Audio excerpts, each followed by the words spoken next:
Hello friends, আজকে তোমাদেরকে আমি অসাধারণ মজার ফানি ভিডিও দেখাতে যাচ্ছি। এই জন্য তোমরা এই ভিডিওটির শেষ পর্যন্ত দেখতে থাকো, তাহলে অনেক মজা পাবে। দেখা যাক তারা তিন বন্ধু কি করে। এটা অনেক হাস্যকর ছিল। এখন দেখা যাক তাদের পরবর্তীতে কি হয়। বন্ধুরা, আমাদের চ্যানেলে তোমরা নতুন হয়ে থাকলে অবশ্যই চ্যানেলটি সাবস্ক্রাইব করে রাখবে, যাতে করে পরবর্তীতে এ ধরনের অসাধারণ এবং ইন্টারেস্টিং ভিডিও পেতে পারো। তাই ভিডিওটি শেষ পর্যন্ত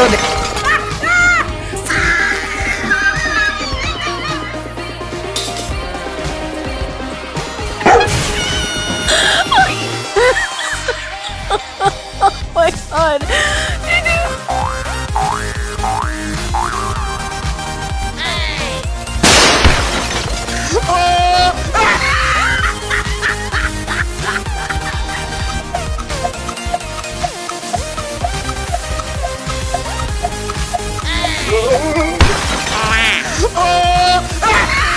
আর বন্ধুরা, অবশ্যই তোমাদের মতামত কমেন্ট বক্সে বলে যাবে, যাতে করে পরবর্তীতে আমরা আরও সুন্দর এবং ফানি কন্টেন্ট নিয়ে আসতে পারি। তাই বন্ধুরা, ভিডিওটি ভালো লাগলে অবশ্যই একটি লাইক করে যাবে।